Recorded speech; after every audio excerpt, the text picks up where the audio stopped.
Hi everyone. So today we will discuss the chapter that is in your ICSE syllabus, that is ratio and proportion.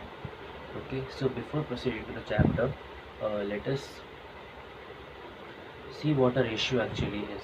So basically this is a chapter which you did in your previous classes as well, in your 7 and 8, and some part of it is more or less same, and while some part has become more advanced previously towards the third exercise. Okay, so for this video we will discuss basically the first part of the chapter, that is ratio. So what is a ratio? ठीक है, ratio क्या है? Ratio basically एक comparison है. किस चीज़ का comparison? दो या दो से ज़्यादा चीज़ों का, ठीक है, ऑफ द सेम काइंड. क्या लिखा हुआ है? Ratio is the comparison between two और more quantities of the same kind. ठीक है, जैसे अगर फॉर एग्जांपल मैं लिखता हूँ 2:3. This is a ratio, this is a comparison. This is written as 2:3. ठीक है, of the same kind. Of the same kind का मतलब किसी दो सिमिलर चीज़ों का. एग्जाम्पल, अगर मैं दो लोगों का वेट कंपेयर कर रहा हूँ, then I will write 5 kg is to 2 kg. ठीक है, मैं दो डिफरेंट काइंड नहीं कंपेयर कर रहा हूँ रेशियो से. यहाँ पे कहने का मतलब ये है कि यूनिट ऑफ मेजरमेंट सेम है. I can't write 5 kg is to 2 centimeter से the height, right. So this is not ratio, this is a wrong comparison. Basically in ratio आप एक चीज़ याद रखना, जब भी रेशियो होता है वहाँ पे दो सिमिलर चीज़ों के बीच का कंपैरिजन होता है, दो या दो से ज़्यादा. एक चीज़. दूसरी चीज़ ये कि जैसे रेशियो में टर्म्स होते हैं, ठीक है, जैसे अगर एक ये रेशियो है, then this is called the first term and this is called the second term और द कंसेक्यूटिव टर्म. वैसे ही करके रेशियो में अलग अलग टर्म्स भी आ सकते हैं, जैसे 2:3:4, फर्स्ट सेकेंड थर्ड टर्म. ठीक है, तो एलिमेंट्स जो होते हैं रेशियो में उसको हम टर्म्स कहकर बुलाते हैं. Okay, so this was just a basic for the chapter. And इसके बाद हम देखते हैं composition of ratios.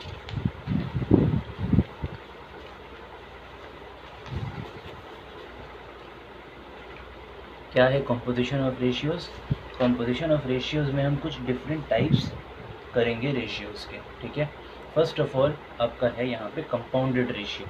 Compounded ratio किसे कहते हैं? जैसे कि मान लो यहाँ पे है दो रेशियो, हमें पता है A:B, और हमें पता है एक और रेशियो है से C:D.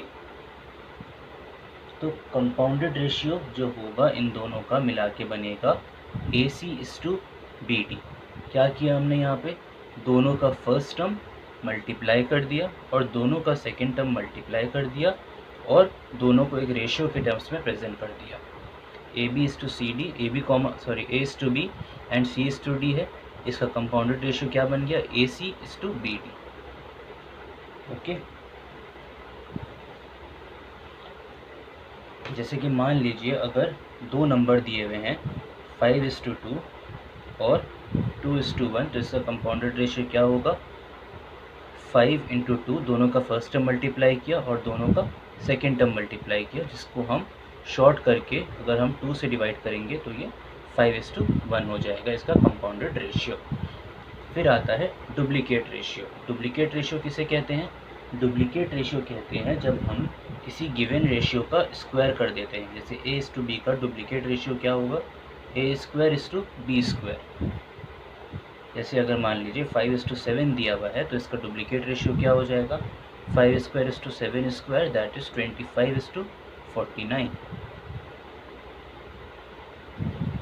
सिमिलरली आता है ट्रिप्लीकेट रेशियो. जैसे मान लीजिए दिया हुआ है A:B, इसका डुप्लीकेट रेशियो होगा A³:B³. जैसे मान लीजिए 2:1 का ट्रिप्लीकेट रेशियो निकालना है तो ये होगा 2³ विच इज़ 8:1. फिर आता है सब डुप्लीकेट रेशियो. सब डुप्लीकेट रेशियो किसे कहते हैं? सब डुप्लीकेट रेशियो का फॉर्म होगा कुछ इस तरीके से. अगर A:B का हमें सब डुप्लीकेट रेशियो निकालना है तो उसका सब डुप्लीकेट रेशियो होगा √A:√B. जैसे 25 और 36 का सब डुप्लीकेट रेशियो क्या होगा, √25 to √36, दैट इज 5:6। ऐसे ही आता है सब ट्रिप्लिकेट रेशियो, A:B को अगर हम इस फॉर्म में सब इसका हमको सब ट्रिप्लिकेट रेशियो निकालना है तो हम इस पर क्यूब रूट बैठा देंगे,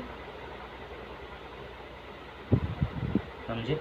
जैसे यहाँ पे अगर मैं आपका एक एग्जांपल लूँ तो जैसे अगर 8:27 का सब ट्रिप्लिकेट रेशियो होगा 8 के ऊपर क्यूब रूट और 27 के ऊपर क्यूब रूट, तो 8 किसका क्यूब है, 2 का, 27 किसका है, 3 का, ये इसका सब ट्रिप्लिकेट रेशियो आ गया। ठीक है, यहाँ पे हम नाम से आराम से पहचान सकते हैं कि कौन से रेशियो कैसे निकलेगा। फिर आता है reciprocal ratio. As the name suggest, reciprocal ratio जो है वो उल्टा होता है किसी भी गिवन रेशियो का। जैसे 5:7 दिया हुआ है, इसका रेसिप्रोकल रेशियो हो जाएगा 7:5। I hope this is very self-explanatory and very easy to understand.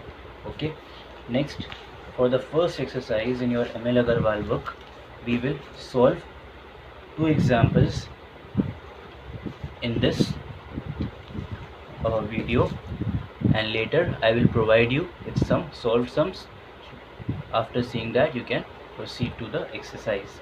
जैसे हमें यहाँ पे क्वेश्चन दिया हुआ था, आप एक्सरसाइज 7.1 पे क्वेश्चन था, if A:B equals to 2:3 and B:C equals to 4:5 and C:D equals to 6:7, find A:D।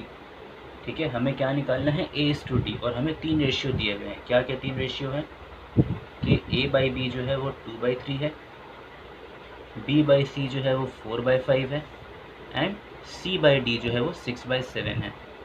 तो हमें क्या निकालना है, A:D। तो हम यहाँ पे तीनों को मल्टीप्लाई कर देंगे। क्या होगा इससे, A/B into B/C into C/D। ठीक है, तो देखिए यहाँ पे ये कैंसिल हो जा रहा है, ये कैंसिल हो जा रहा है। ठीक है, तो रिजल्टेंट क्या बच रहा है, A/D। तो अगर हम ऐसा करेंगे तो हमें A/D का रेशियो मिल जाएगा। तो चलिए हम ऐसे इस फॉर्म में इसको हम पूरा जो रेशियोज़ दिया हुआ था उसको भी लिख लेते हैं। 2/3 to 4/5 to 6/7। तो ये क्या आ जाएगा हमारा, A/D का वैल्यू जो है ये करने से हमको मिल जाएगा। इसका आंसर होगा 16/35। ये है A/D। These are very simple sums which you can do very easy handedly.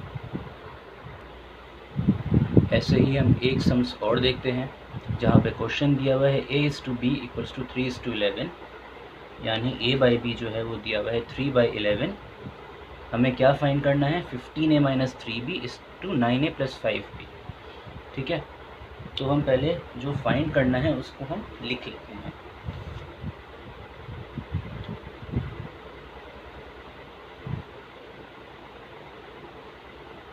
हमें ये निकालना है, ठीक है, पर हमें पता है कि A/B जो है वो 3/11। तो हम एक स्टेप करेंगे, that is dividing both numerator and denominator by B। ऐसा करने से क्या होगा देखते हैं।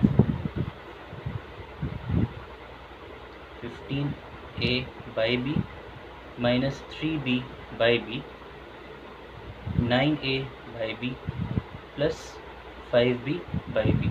हमने न्यूमरेटर और डिनोमिनेटर दोनों को B से डिवाइड कर दिया। अब हमें क्या मिल गया, यहाँ पे ये B और B तो कैंसिल हो गया, और यहाँ पे हमें मिल गया A/B। A/B का वैल्यू हमें पता है, दैट इज़ 3/11। तो हम यहाँ पे सब्सटीट्यूट कर देंगे वैल्यू, इधर भी वैसे ही। यहाँ पे क्या मिला हमें, 45/11 - 3/27/11 + 5। अब इसको हम सॉल्व कर लेते हैं। यहाँ पे हम न्यूमरेटर में LCM ले लेंगे, डिनोमिनेटर में भी LCM ले लेंगे।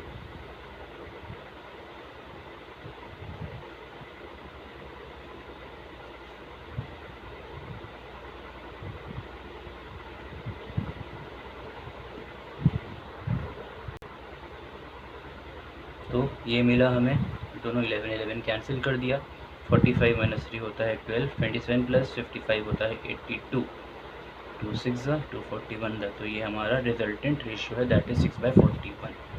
Okay, so go through these sums and start with exercise 7.1, and I will also send you some more solutions later. Thank you.